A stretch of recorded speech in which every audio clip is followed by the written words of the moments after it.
नमस्कार, मैं हूं शारदा जायसवाल। आप देख रहे हैं 24 न्यूज। आइए एक नजर डालते हैं खबर महाराष्ट्र पर। बुलेटिन में बात करेंगे महाराष्ट्र के ठाणे जिले के अंबरनाथ तालुका के द्वाराली गांव की, जहां एक बार फिर जमीन को लेकर विवाद छिड़ गया है। आपको बता दें कि कुछ महीने पहले उल्लासनगर के हिल लाइन पुलिस स्टेशन में बीजेपी विधायक गणपत गायकवाड़ ने शिंदे गुट के नेता महेश गायकवाड़ पर गोलियां चलाई थी। इसमें महेश गायकवाड़ गंभीर रूप से घायल हो गए थे। महागठबंधन के दोनों नेताओं के बीच हुआ विवाद एक बार फिर सामने आ गया है। इस घटना को अभी 6 महीने ही हुए हैं कि फिर से उसी जमीन को लेकर विवाद छिड़ गया है, जिससे पूरे गांव में अब तनाव का माहौल हो गया है। दरअसल द्वाराली गांव में भूमि अभिलेख विभाग ने भूमि सर्वेक्षण के लिए स्पष्ट रूप से मना किया था, लेकिन बिल्डर बिना पुलिस सुरक्षा के अपने साथ 9 से अधिक बदमाशों के साथ जमीन का सर्वेक्षण करने पहुंच गया। मौके पर मौजूद जमीन मालिक और कुछ किसान आ गए। बिल्डर और जमीन मालिक के बीच विवाद शुरू हो गया और फिर बदमाशों ने किसानों पर हमला कर दिया और उनके साथ मारपीट भी की। हमले के बाद मौके पर मौजूद किसानों ने कल्याण शिवसेना शहर प्रमुख महेश गायकवाड़ को इसकी जानकारी दी।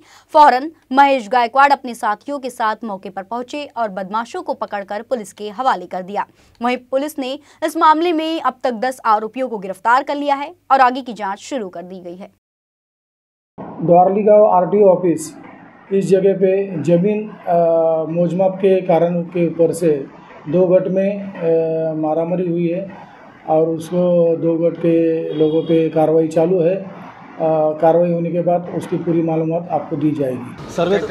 सर्वे चालू केला होता।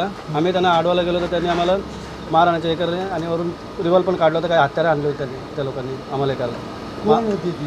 दीपक पारेख होता, जितेंद्र पारेख होता आणि त्याच्याबरोबर भरपूर लोक होते, 50-60 लोक होते, सगळे हत्यारे घेऊनच होते एकदम। त्याच्यानंतर तुम्ही काय? मग आमच्या भाच्याने साहेबांना फोन केला, म्हणजे साहेबांना ते आले तेव्हा त्यांनी सगळ्यांना रंगे हात पकडले, तर त्यांच्याकडे सगळ्यांकडे हत्यारे भेटले। काय नेमका वाद आहे? तर पैसे तुम्ही दिले आहेत का द्यायचे आहेत? काय नेमका तुमचा वाद आहे? आमचे पैसे बाकी आहेत, त्याचे पैसे आमच्या जागेचे दिलेच नाही अजूनपर्यंत। 96 वर झालेला आहे। मग आता तुमची काय, आता पोलीस संकट काय, आता तुम्ही करता काय तक्रार घेतली, काय चालू? तक्रार घेतली, त्यांनी पैसे देऊन सातबारा तिकडे फिरून गेले। हो सर, काय सांगाल? पुन्हा एकदा द्वारली गावाच्या जागेवरती वाद झालेला आहे, काय नेमकं कारण होतं? किती जणांना पोलिसांच्या ताब्यात दिलं आणि आता काय पोलिसांचं? त्या डॉर्ली जमिनीच्या संदर्भात आज तिथे सिटी सर्वेचे अधिकारी आले होते। अनेक शेतकऱ्यांना त्या ठिकाणी नोटिसा दिल्या नव्हत्या, त्यामुळे शेतकरी त्या ठिकाणी सर्वेचा थांबवण्यासाठी त्या ठिकाणी रिक्वेस्ट करायला गेले की आम्हाला रीतसर तुम्ही सर्वे करा। प्रत्येक शेतकऱ्याला नोटिसा जातात, त्यांच्या बाउंड्र्या कळतात। तुम्ही सगळीकडेच जर तुम्ही जबरन जमीन बिल्डरला सोबत घेऊन जर हे करत असाल, त्यासाठी त्यांनी तिथे ऑब्जेक्शन घेतल्यानंतर त्या संबंधित बिल्डरने, जे गणपत गायकवाडचे पार्टनर आहेत, त्यांनी सगळ्यांनी मोठ्या प्रमाणात गुंड बोलवले। हत्यार होते, कट्टा होता, चाकू, सुरे, तलवार, मोठ्या प्रमाणात हत्यारं त्या ठिकाणी घेऊन त्या शेतकऱ्यांना मारहाण केली आणि त्यांना जबरन त्या ठिकाणी ढकलून देण्यात आलं। महिलांवरती अक्षरशः घाणेरड्या पद्धतीने शिव्यागाळी करण्यात आल्या। त्यांच्यातल्या एका शेतकऱ्याने आमच्या कार्यालयाशी संपर्क साधल्यानंतर आम्ही त्या ठिकाणी गेलो। जेव्हा आम्हाला ही बाब कळली तेव्हा आम्ही त्या ज्या गुंड प्रवृत्तीचे लोक होते, जे हत्यारं घेऊन आले होते, त्यांना पकडून पोलीस स्टेशनला कळवलं। Police station, hill line police स्टेशनच्या अनेक पोलीस फौजफाटा घेऊन आले आणि त्या लोकांनी त्या ठिकाणी त्यांना पकडलं। हत्यारासहित त्यांना आता अटक करून पोलीस स्टेशनला आणलेलं आहे।